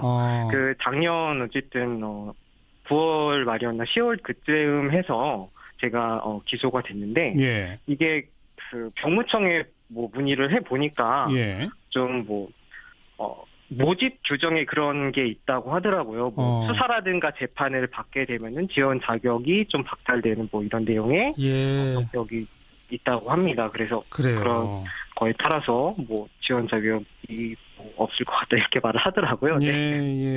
예. 그래 지금 그냥 그 일반 군대를 가게 된 거죠? 이게 언제 입대 예정입니까? 아, 저는 이제 12월 첫 주 월요일인 4일에 입대할 예정입니다. 지금 선고가 예정이 12월 1일이라면서요? 예. 그럼 만약 거기서 벌금형이 유죄가 되면 어떻게 되는 거예요? 군 입대에 무슨 문제가 있어요? 어떻게 돼요? 뭐 육군병으로 가는 거에 문제는 없을 건데요. 예. 어쨌든 말씀드렸던 대로 그런 장교나 카투사 지원 자체가 일단 그거는 못 하시게 된 거고. 모든 그러니까 뭐 군대를 지원할 수 있는 병 같은 경우에도 지원할 수 있는 자격이 다 박탈이 된 거예요. 그래서 랜덤으로 나오는 그 영장에 따라서 군병만 가야 하는 거고 가게 되면 이제 재판 그 관할이 어쨌든 뭐 군사법원으로 넘어가게 돼서 민간법원에서 이렇게 하는 게 아니라 2심은 용산에 있는 고등군사법원에서 진행이 될 것 같습니다. 그러니까 뭐 어느 쪽이든 항소하게 되면 군사법원으로 간다 또? 예, 그렇습니다. 참. 알겠습니다. 12월 1일 선고 한번 좀 잘 지켜볼게요. 오늘 고맙습니다. 예, 감사합니다. 금융정의연대 강홍구 사무국장이었습니다. 안진걸 처장, 뭐 저는 아까 안진걸 처장이 처음 그 총선대 활동을 쭉 소개하는 이야기를 들으면서 도대체 기준이 뭔가 그러니까 온라인 상에서 뭐 예컨대 참여연대 홈페이지 또 방금 연결했던 금융정의연대 홈페이지 이런데 우리는 이러이러한 이유로 35명 명단 이런 사람들을 낙선 대상자로 정합니다. 이렇게 게시하는 건 아무 문제가 안 된다고. 전혀 문제. 예전엔 그마저도 단속을 했는데. 아니 그거는 괜찮은데. 워낙 선거법이 이제 너무 문제가 많으니까 하나씩 고쳐지고 있는 상황. 유인물 나눠주는 건 안 된다는 게 이게 요즘 세상에 말이 됩니까? 그러니까 온라인에 정관용 선생님이나 우리 청취자들이나 제가 트위터로 또는 페이스북에 그 예를 들면 모 후보가 공기업 채용 비리를 저질렀으니까 반대합니다라는 걸 뭐 10,000번 올려도 돼요. 사실이니까. 근데 딱 그 후보 사무실 앞에서 1인시 딱 한 번만 하면 그걸로 입건되고 기소가 되는 겁니다. 그래서 실제로 청년유니온 김민수 위원장이 쟤랑 같이 이런 활동을 하다가 피켓 시위를 했거든요. 그 모 후보 청년 채용 비리 또는 청년 정책 반대 했더니 입건이 됐는데 다행히 법원에서 무죄 선고가 났습니다. 요즘에 이제 선관위 스스로도 자신들도 문제가 있다고 자기 선거법에 문제가 있다고 인정하고 있고. 이번 이건은 선관위가 고발한 거예요? 선관위가 4월 10일 날 갑자기 고발했습니다. 왜냐하면 현장에서도 제가 한 번도 제지를 받아본 적이 없습니다. 원래 선관위는 적극적으로 지도를 하거든요. 단속을 하고. 근데 한 번도 문제 없는데 선거 전날 갑자기 2명을 고발했습니다. 그 시민사단체 연대 저하고 인천평화복지연대 이강호 사무처장이랑 두 사람 하고 그러더니 2명만 그냥 고발했나 보다. 근데 급조한 고발 냄새가 너무 난다고 했는데 갑자기 압수수색을 또 전격적으로 10군데를 한 겁니다. 압수수색까지? 시민사단전대 이승훈 처장, 참여연대 이재근 정책실장 집까지 그리고 저희 집, 뭐 차량, USB 그다음에 어쨌든 시민단체로서 독립적으로 운영되고 있는 참여연대 사무실, 시민단체 연대회 사무실까지 압수수색해서 그러더니 소환자를 점점 늘리더니 최종적으로 22명이나 기소를 한 겁니다. 근데 여기에 또 총선 청년 네트워크 또 용산 참사 가족 대책위 분들 또 입건이 되고 수사를 받았거든요. 무려 나쁜 후보가 나쁜 점이 있다. 물론 최종 판단은 우리 유권자들이 하는 거예요. 그럼요. 저희 말 듣고 무조건 안 찍는 거 아니시잖아요. 청취자들께서도 종합적으로 판단하시는 것뿐이잖아요.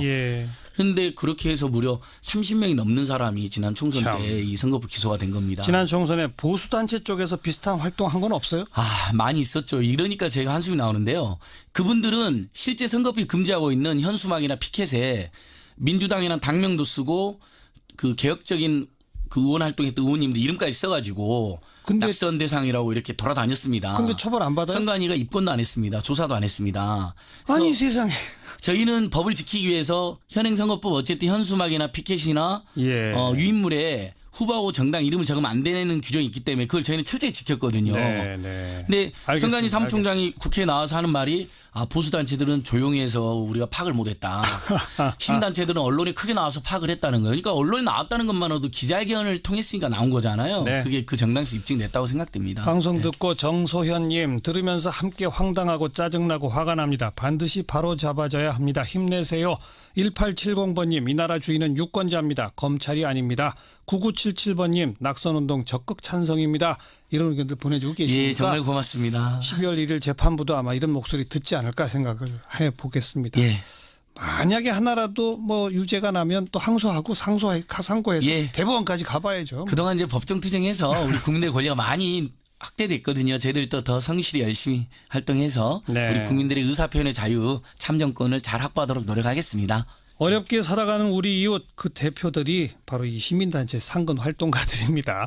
안진걸의 이웃사람 여기서 마치죠. 오늘 고맙습니다. 네, 고맙습니다. 나는 아닙니다. 그런데 저희들은 정말 이 한국 정치의 미래를 보고 또 후배 정치인들의 입장도 좀 생각을 하면서 시 가주십사 이렇게 부탁을 드리는 거죠. 이분들이 왜 그렇게 말씀을 하시는지는 제가 가늠하는 바는 있고 추측하는 바는 있지만 그건 얘기하는 건 삼가하겠습니다. 왜요? 그 추측하는 바가 제일 궁금한데요. 아니 제가 이렇게 그분들 입장에서는 통합이라고 하는 게 썩 달가울 것 같지 않다는 건 이해한다. 아니 그분들도 사실 통합을 해야 지금 아까 최명길 의원이 말한 그 세세한 여론조사에 의하면 오히려 다음 총선에서 득표율을 더 올릴 수 있는 길 아닙니까? 솔직히 말해서 저희들은 다음 총선은 그렇게 염두에 두고 있지 않습니다. 지금 그 민주당이라든지 자유한국당의 그 경쟁력을 볼 때 다음 총선을 하는 2020년 4월쯤 되면은 정치 지형이 완전히 달라져 있을 거기 때문에 지금 그걸 걱정할 상황은 아니고요. 당장 내년 6월 지방선거 때문에 신경을 쓰는 거거든요. 저희들과 함께 탈당을 해서 국민의당에 같이 온 시도 의원들이 있지 않습니까? 그렇죠. 그분들은 당장 선거가 눈앞에 다가왔고 어떻게 하면은 주변에 있는 사람들이 민주당이 지금 강세니까 이쪽하고 뭘 같이 해봐야 되지 않느냐 이런 얘기를 많이 하는 게 현실이에요. 저 같은 서울 송파 같은 데는 좀 분위기는 다르긴 하지만 수도권과는 좀 다르니까요. 호남 쪽은. 그러니까 그런 분들 입장 때문에 그쪽에 귀를 좀 기울이고 있는 건 사실이지만 길게 볼 때 아니면 당장 6월 선거만 놓고 봐도 양당이 통합을 통해서 시너지를 만들고 국민의 관심을 다시 모으게 되면은 전반적인 야권 내 지형이 바뀌면서 훨씬 더 선거를 치르기에 좋은 조건이 마련될 수 있을 것이다. 이런 얘기를 계속 드리고 있는 겁니다. 알겠습니다. 여기까지 들을게요. 고맙습니다. 네, 감사합니다. 국민의당 최명길 의원이었습니다.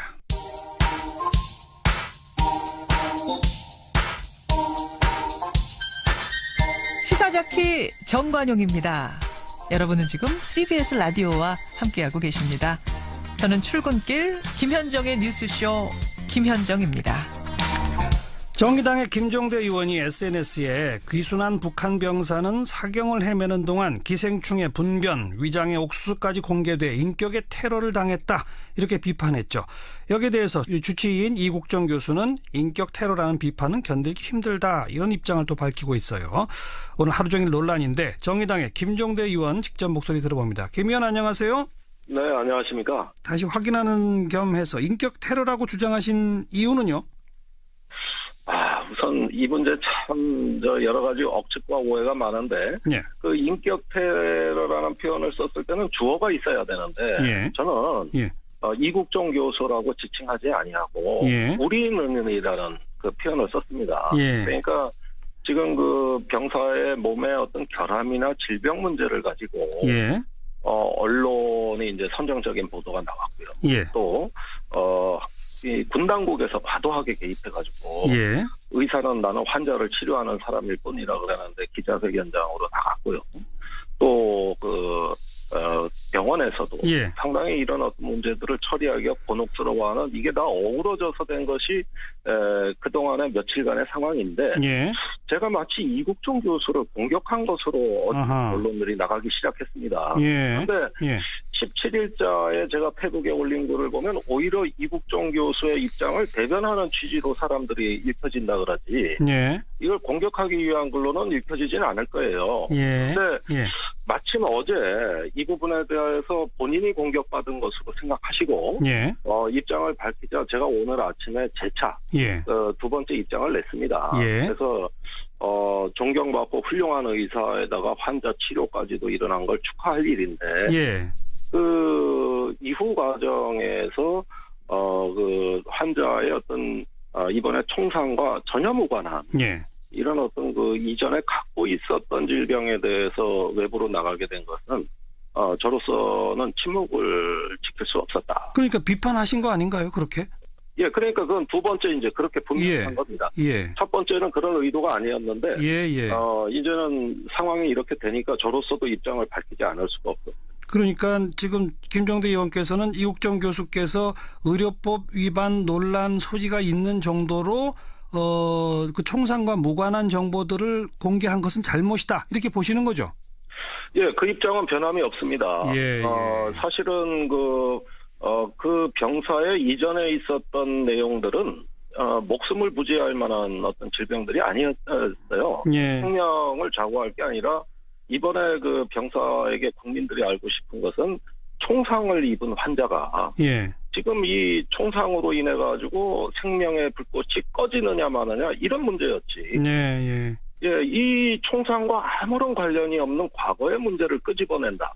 이것은 이번에 어떤 사건의 본질과 좀 무관하고. 알겠습니다. 그런데 박인숙 바른정당 최고위원은 북한 기생충 문제는 중요한 보건의료 아젠다인데 이걸 말한 이국정 교수가 인권을 말살했다고 말하는 건 좀 무식하고 왜곡된 생각이다 이렇게 지적했어요. 이건 어떻게 보세요? 아니 우리 사회에 지금 암이 문제가 됐다고 해서 그러면 암에 걸린 특정 환자를 대상으로 해가지고 그 암 환자 한 명을 가지고 이렇게 빗대서 사회 전체 문제 암을 얘기한다면은 그건 상당한 인권 유린이 되겠죠. 의료법 위반이고요. 그런데 이 북한 병사가 지금 총상을 당해서 이 생명을 구해내야 되는 위급한 상황에서 우리가 북한 기생충 문제가 돌연 끼어들었습니다. 그렇죠. 그러면서 그 부작용은 뭐냐면은 상당히 그 북한에 대한 혐오 내지는 공포의 감정이 확산이 됐다는 겁니다. 제가 오늘 어떤 분을 만나니까 이제 탈북자들하고 참 식사하면 찜찜할 것 같다 이런 이야기를 하세요. 그러니까 우리 지금 2만 명이 넘는 탈북자들의 인권에도 이것이 악영향을 미칠 수가 있는 것이고요. 그다음에 북한의 그 질병이 그렇게 문제라면 아니 우리 이제 진보 정당에서는 북한의 의료 지원, 인도주의 지원을 계속 하자고 했던 정당 아닙니까? 그런데 작년에 5차 핵실험 나고 백신 의료 지원 다 끊어버렸어요. 그다음에 영양 그 상태를 좀 개선하자고 해도 이것 갖고도 보수 정당에서 알겠습니다. 근데 또 일각에서는 이런 의견도 있습니다. 비판에도 시기와 방법이 있다. 지금은 이국정 교수를 비판할 때가 아니라 응원할 때 아니냐 이런 누리꾼들의 지적에 대해서는 어떻게 보세요? 처음에 분명히 첫 번째 이 논란이 시작된 17일 날 제 글 어디를 봐도 이국정 교수를 공격하는 것이 아닙니다. 우리 다 같이 성찰하자는 취지였어요. 근데 이것이 오해를 불러일으키면서 결국은 이국정 교수와 제가 언론을 통해 가지고 논쟁을 이렇게 하는 형국이 됐습니다. 그건 제가 전혀 원하던 바가 아니고 또 사태가 수습이 되면 제가 한번 직접 찾아뵙고 불필요한 어떤 여러 가지 오해가 증폭된 점에 대해서 말씀드리고 싶어요.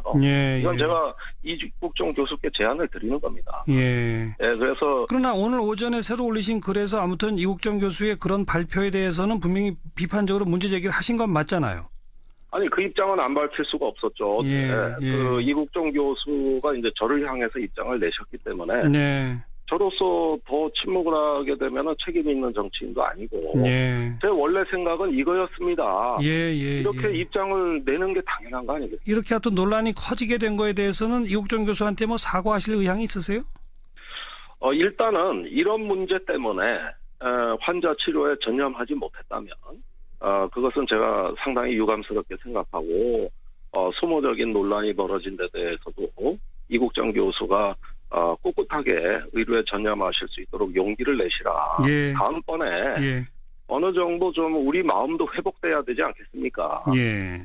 그런 차후에 좀 더 성찰적인 자세로 한번 우리가 다시 한번 이 문제를 논의해보자. 이렇게 말씀드리고 싶습니다. 네. 어쨌든 뭐 기생충 등등을 공개한 것에 대해서는 의견은 좀 다를 수 있는 거 아니겠습니까? 김종대 의원은 분명히 이거는 문제가 있다라고 지적하시는 거고 뭐 필요하다. 북한의 어떤 의료 상태 같은 것을 암시해 주는 것이기 때문에 필요한 정보다. 이런 의견도 있을 수는 있겠죠? 그걸 이제 알 권리 차원, 네. 북한에 대한 어떤 우리 지식의 문제로 접근을 하는데 그보다 상위 개념은 인간의 존엄성이라고 저는 생각합니다. 예. 알 권리도 중요하지만 그보다 더 중요한 거는 우리 인간의 존엄과 예. 그 자존감을 지킬 수 있게 도와드리는 것이다. 예. 이것이 환자 보호다. 예. 이게 법의 정신이라는 걸 좀 말씀드리고 싶어요. 예. 알겠습니다. 김종대 의원의 의견은 분명히 밝혀주셨고 이제 판단은 우리 또 청취자분들이 내리시겠죠. 오늘 유엔사 발표는 어떻게 보셨어요? 유엔사가 그 정전협정 위반에 대해서 증거물과 함께 공개하고 앞으로 북한에 대해 적절한 조치를 취하겠다는 입장은 매우 타당하고 네. 잘된 발표라고 생각합니다. 예. 뭐 우리 정부 차원에서 후속 조치를 해야 할 것들은 뭐가 있습니까? 일단 우리 정부가 빨리 대북 성명을 발표하고 예. 지금 평창 올림픽도 채 넉 달이 남지 않은 상황에서 예. 한반도의 긴장 완화, 위기 관리, 또 이와 같은 일의 재발 방지를 위해서 북한이 책임 있는 자세를 보여라. 네. 이렇게 빨리 좀 입장을 대내외 과시해야 될 걸로 생각합니다. 알겠습니다. 여기까지 말씀드릴게요. 고맙습니다. 네, 감사합니다. 네, 정의당의 김종대 의원이었습니다. 윤태곤의 뉴스 사이다. 윤태곤 실장 어서 오십시오. 네, 안녕하세요. 특수활동비 논란이 자유한국당 홍준표 대표에게로 지금 튀고 있죠? 예, 어제 우리 방송에서 하성수 변호사도 말씀을 좀 하셨지만은 예. 이게 지금 국정원 특활비 논란이 정치권하고 번지는 거하고 궤가 달라요. 다른 얘기죠. 예, 말 그대로 이게 개인 문제거든요. 예. 최근에 자유한국당이 뭐 검찰도 법무부에 특활비 상납한다, 수사해야 된다 역공을 펼쳤지 않습니까? 그렇죠. 홍 대표도 오고 이제 가세를 했는데 이 시작이 어떻게 됐냐면은 민주당의 현근택 부대변인이 홍 대표 특활비 유용이나 해명하라. 네. 다시 이게 받아친 거예요. 근데 바로 해명을 했죠. 일단은. 그렇죠.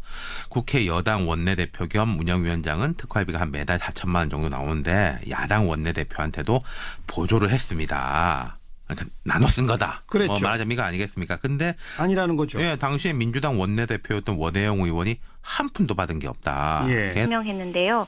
당시 사상 첫 수능 연기로 교육당국은 대책 마련에 여념이 없던 때입니다. 이 포항의 여진도 계속돼서 학생들 불안도 점점 높아졌고요. 그런데 이렇게 야유의 성격이 강한 단합대회를 진행한 것은 부적절했다는 지적입니다. 부적절했죠. 자, 다음 소식은요. 네, 경찰이 부산 편의점 분신 사건의 영상들을 차단하기로 했다는 소식입니다. 어제 오후 부산의 한 편의점에 들어간 50대 남성이 자신의 온몸에 휘발유를 뿌리고 불을 질렀는데요. 당시 현장에 있던 시민들이 이 장면을 촬영한 겁니다. 네. 이 남성은 경찰과 대치하다 내 인생이 끝났다. 5분만 달라고 말한 뒤 온몸에 불길이 붙었는데요. 이 과정부터 이 남성이 불길에 휩싸여서 고통스러워하는 모습까지도 그대로 영상에 담겼습니다. 예. 문제는 이게 유튜브에 올라가면서 SNS를 타고 급속도로 퍼졌고 특히 제목을 자극적으로 바꾸거나 모자이크 없이 올린 영상도 확산되면서 파장이 커졌습니다. 좀 심하네요. 유족분들은 이 영상 때문에 2차 피해를 받고 있다죠? 네, 아무래도 이 유족들은 영상 유포자에 대해 법적 대응까지도 고려하는 모습입니다. 사실 유족뿐만 아니라 너무나 끔찍하고 안타까운 영상이어서 이 누리꾼들의 항의도 상당한데요. 그래서 경찰은 이 유튜브 영상을 삭제하고 다른 계정이나 사이트로 유포된 것도 추적하고 있습니다. 어제 분신을 시도한 이 남성은 안타깝게도 치료를 받던 중 오늘 결국 숨졌습니다. 네, 수고하셨어요. 감사합니다. 김현지 기자였습니다.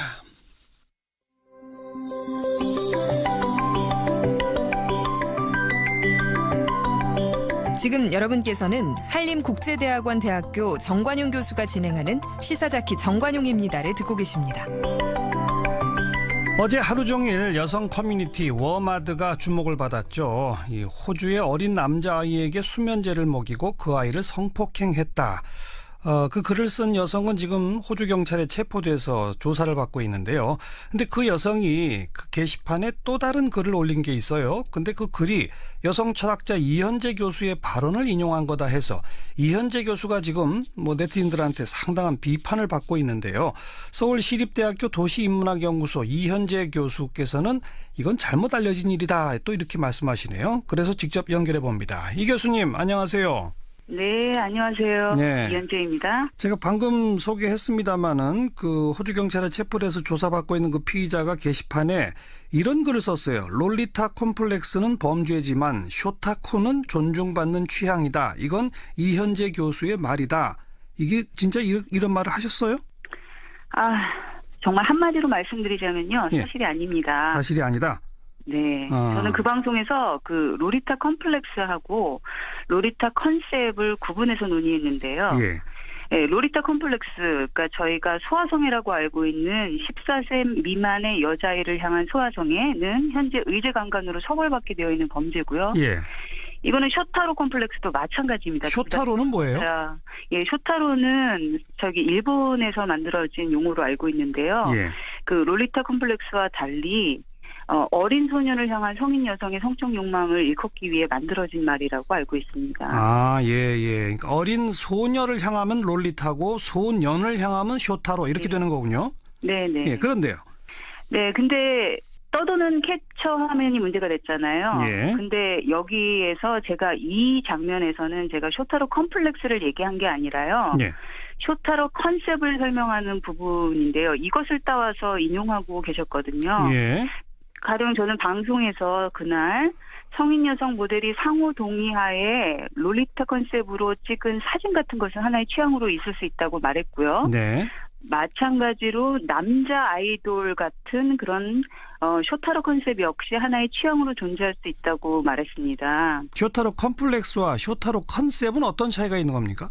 사실은 아까도 말씀드렸듯이 제가 여기서 사용하고 있는 방법은 쇼타로 컴플렉스는 자칫 소아성애 그리고 소아 범죄로도 이어질 수 있는 상태를 일컫는 거고요. 예. 쇼타로 컨셉이라고 했을 때 컨셉은 그거를 이후 성인들에게 문화적인 컨셉으로 만들어서 상품화시키는 것을 일컫는 말입니다. 예. 그러니까 남자 아이돌이 여자 같은 남자, 예쁜 남자, 이런 식으로 그렇죠. 하는 게 쇼타로 컨셉이다. 네네. 네. 그 교수님께서 말씀하신 거는 쇼타로 컨셉 같은 건 하나의 취향일 수 있다. 이렇게 표현하신 거라 이건가요? 네, 그렇죠. 롤리타와 마찬가지로 쇼타로 컨셉 역시 하나의 취향으로 존재할 수 있다고 말했고요. 네. 이게 사실은 막 다 규제해야 한다라고 얘기하지만 표현의 자유의 문제가 얽혀 있어서 법적으로 금지되기 되게 힘들다고 봤고요. 예. 불편하신 분이 사실은 비판할 수 있는 문제다라고 보았습니다. 네. 근데 이 부분만 캡처해서 유통시키면서 마치 제가 쇼타로 컴플렉스 전체를 취향으로 옹호한 것처럼 그렇게 전파를 하시면 사실관계와 먼 일이 되는 것입니다. 요약해보자면 쇼타로 컴플렉스는 소아 성애 범죄로 나갈 수 있어서 위험한 것이고 법적으로도 단죄되는 것이죠. 네. 쇼타로 컨셉은 취향에 따라 비판을 할 수는 있으나 법적으로 단죄될 수 있는 것은 아니다. 그렇죠. 아하. 그런데 지금 이 조사받고 있는 이 피의자는 왜 이런 국민의당 어제 바른정당과의 통합 여부를 놓고 끝장 토론을 벌였지만 끝장을 보지 못했다죠. 토론 분위기에 대해서도 각기 다른 주장을 펼치고 있는데요. 자, 통합파 가운데 한 분 국민의당 최명길 최고위원 연결해서 입장 들어봅니다. 안녕하세요. 네. 제가 무슨 파가 돼 있군요. 통합파 아니신가요? 저는 무슨 파인 거 이런 거 별로 달렵지는 않은데 언론이 그렇게 분류하니까 할 수 없죠. 어쨌든 어제 끝장 못 본 게 맞죠? 사실 저 나름대로는 생각이 서로들 이제 진실의 순간을 보았고 마음들을 이제 서로 요량을 하고 있을 겁니다. 이제 이게 설득이 될 때까지가 어디까지는 설득이 안 되겠구나. 이걸 어떻게 해야 되지? 서로 이제 고민이 시작된 거죠. 그런데 어제 토론 분위기에 대해서 박지원 의원은 이렇게 말했어요. 30명 의원이 각각 자신의 주장을 펼쳤는데 통합 찬성 의원은 9명뿐이더라. 이 말 맞나요? 그건요. 지금 즉시 통합을 해야 된다라고 주장한 분이 9분 혹은 10분 정도입니다. 제가 굉장히 세밀하게 메모를 하면서 의총 내내 봤거든요. 그리고 절대 통합 논의를 꺼내면 안 된다. 이거는 죽는 길이다. 라고 주장하신 분이 9분입니다. 그리고 그 중간에 자 선거연대 등 정책연대 지금 하고 있으니 선거연대 등을 거쳐서 여건을 성숙시켜 가면서 상황에 따라 판단해야 된다 하지 않느냐 이렇게 말씀하신 취지의 말씀을 하신 분이 8분 내지 9분이에요. 그리고 김동철 원내대표처럼 전혀 어떤 쪽으로 판단하기 어려운 분이 3분인 거죠. 그러니까 30명 중에 제가 보기에는 10분 찬성, 9분 반대, 연대부터 하자라고 하는 분이 8분, 그리고 태도를 유보하신 분이 3분입니다. 그런데 제가 말씀드린 대로 천정배 의원님 해외 출장 중이고 의총에서 발언하는 이손돈 의원님 반대로 치면 반대가 11분 맞습니다. 그런데 의총에서 발언 안 한 송기석 의원, 권은희 의원, 최도자 의원도 연대 통합 길을 열어야 된다는 쪽이고요. 해외 출장으로 의총 안 오신 이찬열 의원, 최희배 의원, 송금주 의원도 크게 볼 때 선거연대 또는 통합을 하자는 쪽이에요.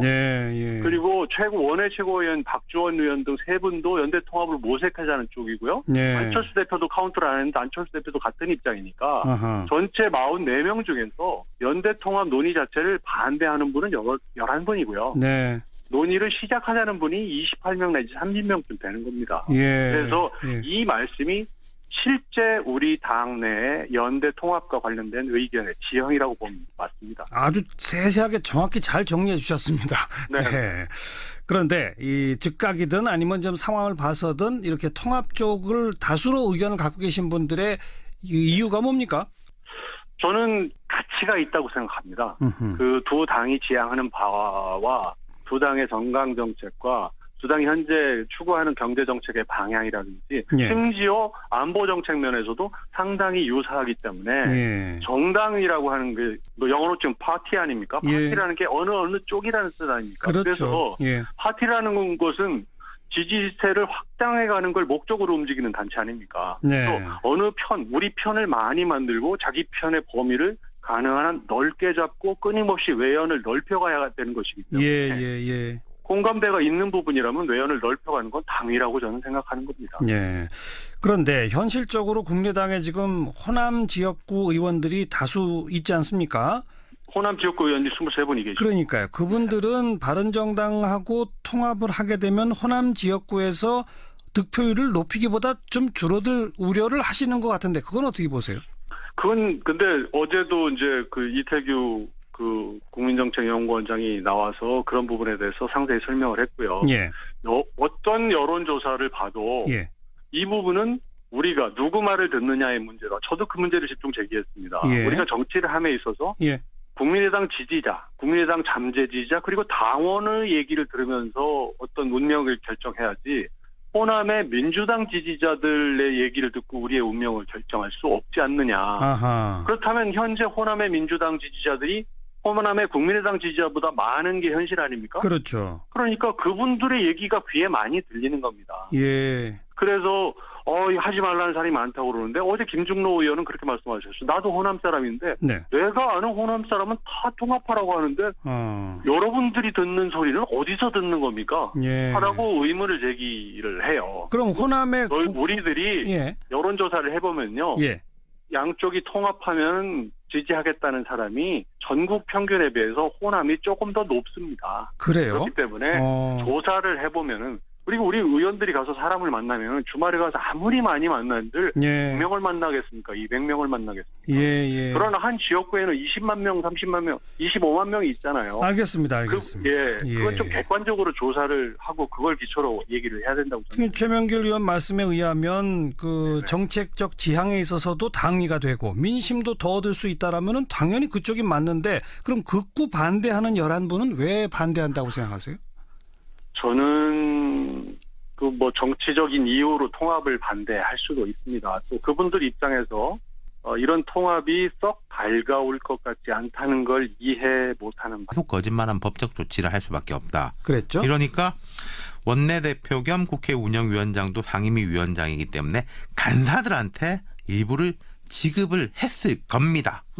당시 일부 야당 원내대표가 받지 않았다고 한다면은 그 부분은 내 기억에 착오일 수가 있습니다. 그러니까 원내대표는 착오일 수 있지만 야당 간사들한테는 줬을 것이다. 그렇죠. 그렇게 물러선 거죠. 예. 근데 이게 끝이 아닌 게 당시에 또 운영위 간사였던 사람이 등장을 했죠. 서가번 전 의원. 예, 서가번 전 의원이 나는 한 푼도 안 받았다. 무슨 소리냐 이랬거든요. 거기에 대해서는 지금 홍 대표가 아무런 말을 안 하고 있죠. 지금 뭐 베트남에 가 있는데 이제 내일 귀국인가 아마 모레 귀국인가 그럴 거예요. 네. 이게 그러니까 관행. 야당 원내대표도 특수활동비가 나옵니다. 별도로 나오죠. 그렇죠. 원혜영 의원이고 나도 봤는데 내가 무슨 손을 벌리냐. 근데 액수 차이가 있어요. 그래서 여당 원내대표가 여야 간사들한테 좀 나눠주는 거는 관행은 관행이에요. 네. 근데 그게 뭐 얼마를 주는지는 뭐 자기 마음인데 서 의원이 이런 말도 했어요. 홍 대표한테 아니 좀 관행도 안 지키냐라는 이야기를 했을 정도로 내가 기억을 하고 있다. 그러니까 다른 위원장들은 나눠주는데 그렇죠. 홍 대표는 왜 안 나눠주느냐는 말까지 했었다. 그러니까 뭐 자꾸 말을 바꿔가면서 해명이 길어지는데 계속 반박당하는 그런 양상이죠. 그렇죠. 그러니까 이제 자유한국당은 여당이 뭐 홍 대표를 공격한다 이러면서 이제 좀 다른 식의 비판 성명을 냈는데 지금 자유한국당 같은 경우에는 박근혜 정부 특활비 논란도 부담인데 이걸 이제 뭐 법무부 이야기했다가 거기도 공박을 당하고 홍 대표 개인 특활비 논란까지 오히려 더 추가된 셈이잖아요. 그렇죠. 그런데 그 생활비 유형 얘기가 애초에 왜 나왔던 거죠? 어제 방송에 잠깐 언급하셨지만 제가 자세히 설명드리겠습니다. 성완종 리스트. 그게 이제 홍 대표가 한나라당 대표 출마할 때 이번 말고 예전에 한나라당 대표 출마를 했어요. 그때 이제 그 대표 나가려면 보통 뭐 한 10억 단위 돈 든다 그러거든요. 그때 이제 1억을 줬다는 겁니다. 성완종 리스트의 내용이. 근데 홍 대표가 예나 지금이나 이제 극구 부인하고 있지 않습니까? 받은 적 없다. 그러면서 본인이 이제 방증으로 이야기한 게 대표가 되려면 이제 기타금을 내야 되는데 그게 이제 억 단인데 특활비를 집에 생활비로 줬는데 그걸 이제 부인이 집사람이 모아가지고 비자금을 만들어 놨더라. 그걸로 이제 냈다. 그러는 게 애초의 주장이었어요. 근데 그러니까 아니 그럼 그 특활비가 집에 생활비 쓰라고 갖다 준 돈이냐. 그 공박이 나올 거 아닙니까. 그 당시에도 이미 나왔죠. 그때 다시 해명을 한 게 아니 내가 이제 중진 정치인이니까 평소에 돈 들어갈 일이 많은데 특활비를 받으니까 그 돈 들어갈 일은 없어졌다. 그래서 그 이제 평소에 들어가던 만큼 안 들어간 것을 집에 갖다 주니까 그거를 모아놓은 건데 뭐 말이 이제 와전됐다. 그러니까 국회의원으로서 월급을 받는데 그동안에는 그 월급을 활동비로 다 썼다. 그렇죠. 이번에는 특활비가 나오니까 월급이 좀 남아서 그걸 갖다 줬다. 그렇죠. 그걸 이제 모아놓은 거다. 이랬거든요. 이게 그러니까 2년 전으로 돌아가는 거예요. 여기서부터 말이 자꾸 길어지고 바뀌는 건데 이게 지금 대법원에 가 있지 않습니까? 그렇죠. 성완종 사건. 대법원은 이제 사실심이 아니라 법률심이 돼가지고 이런 거가 이제 직접 영향은 안 미칠 건데 재판에도 좋지는 않을 거예요. 좋은 영향이 있을 리가 있겠습니까? 이게 그러니까 말이 자꾸 거짓말이라서 길어지는 건지 아니면 홍 대표 말대로 뭐 기억에 착오일 수도 있죠. 저는 모르겠는데 아마 베트남에서 오면은 또 기자들이 물어볼 거예요. 뭐라고 하는지 한번 지켜봅시다. 그렇죠. 수고하셨어요. 감사합니다. 윤태권 실장이었습니다. 초등학교 오늘 하루 화제가 된 뜬 뉴스들부터 정리해드립니다. CBS 김현지 기자 안녕하세요. 네, 안녕하세요. 네, 첫 소식이요. 네, 이 평창 롱패딩 열풍에 백화점이 마비가 됐습니다. 지난주에 판매 시작과 동시에 매진됐던 평창 롱패딩이 오늘부터 롯데백화점에서 판매가 재개됐는데 이때 수천 명의 인파가 몰린 겁니다. 이 판매 지점은 잠실, 영등포, 평촌, 김포공항 이렇게 4곳인데요. 가장 많은 물량이 풀렸다는 잠실점은 그야말로 아수라장이었습니다. 어제 오후 7시 무렵 인파가 몰리더니 자정에는 인간띠를 잃었고요. 이들은 이 추운 날씨에 밤샘 노숙도 불사했습니다. 예, 오늘 새벽 6시쯤엔 인파가 1000명을 넘었고요. 이 잠실점에 들어온 패딩이 총 1000장인데 날이 채 밝기도 전에 모든 제품이 동난 셈입니다. 밤샘 노숙까지 도대체 왜 이렇게 열풍이에요? 예, 아무래도 시중 패딩 반값도 안 되는 이 가격 대비 높은 품질에 상징적인 올림픽 패딩이지만 수량이 적어 인기가 몰렸는데요. 또 이 틈을 타 웃돈을 얹어 되팔려는 사람들도 수요에 한몫했습니다. 네. 이미 중고장터에서는 최대 15만 원까지 더 얹어서 30만 원에 거래되고 있습니다. 예. 다음 뉴스는요? 예, 수능 연기 와중에 강행된 단합대회로 서울시 교육청이 문매를 맞고 있다는 소식입니다. 지난주 포항 지진으로 대입 수능이 일주일 연기되는 사상 초유의 사태를 맞았는데요. 이런 상황에도 불구하고 지진이 일어난 다음 날 금, 토 이틀 동안 서울시 교육청 직원 30여 명이 충남 대천으로 1박 2일 워크숍 겸 체육대회를 떠난 것으로 드러났습니다. 그래요? 예, 이 심지어 저녁 술자리에서 직원 한 명이 건배사 도중에 넘어져가지고 턱뼈에 금이 가기도 한 것으로 전해졌는데요. 그래도 술자리는 계속됐답니다. 아니 지진으로 수능이 연기되는 정말 사상 초유의 사태인데 교육청에서 왜 이랬나 모르겠네요.